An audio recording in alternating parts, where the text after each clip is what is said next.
स्वागत है आपका हिस्ट्री विद के में। आज हम लोग आजीवक संप्रदाय के मंखली के नियतिवाद के बारे में जानेंगे। नियतिवाद क्या है इसके बारे में हम लोग जानेंगे। आप सभी जानते हैं कि जो 6वीं शताब्दी का समय है वो 6वीं शताब्दी का समय वैचारिक क्रांति का युग कहा जाता है। जैसे उसमें जैन धर्म, बौद्ध धर्म का उदय हुआ और बौद्ध ग्रंथों में ऐसा कहा गया है कि लगभग उस समय 62 मतावलंबी हुए जिन्होंने अपने अपने विचार दिए।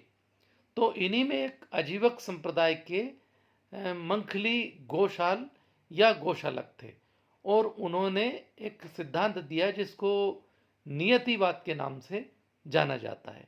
तो पहले हम मंखली गोशाल के बारे में जाने कि वो एक सन्यासी थे और एक गौशाला में जन्म होने के कारण गौशालक कहे गए।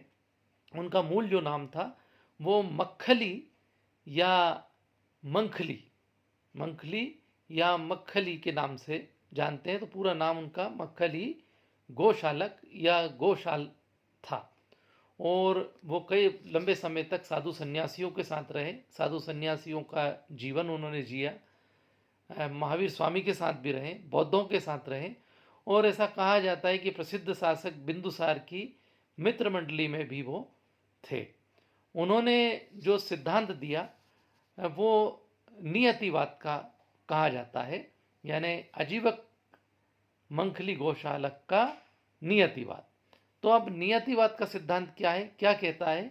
तो इस सिद्धांत के अनुसार उन्होंने ये भाग्यवाद, नियत को हम कह सकते हैं कि भाई भाग्यवाद, तो ये भाग्यवाद के कट्टर समर्थक थे और इनका ये मानना था कि जो कुछ भी होता है इस संसार में, जो कुछ भी घटित होता है या जो कुछ भी हो रहा है, चाहे जीवन मरण है, लाभ हानि है, यश अपयश है, ये जो कुछ भी है वो सब नियति के अधीन है।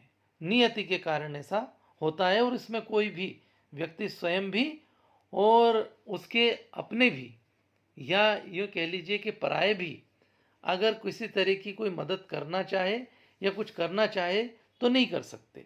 सब कुछ नियति के अधीन है और जो जब जैसा होना है वो वैसा होकर के रहेगा।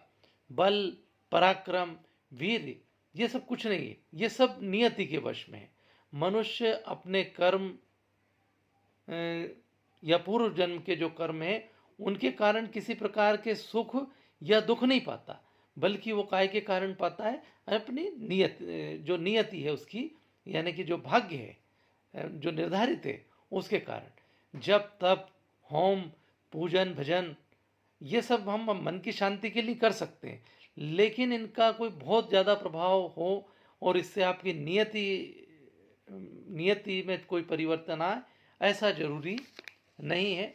मनुष्य को 84 लाख योनियों में भटकना है, सो भटकना ही है और जो कुछ कष्ट पाना है जो नियति में है वो होकर के रहेगा।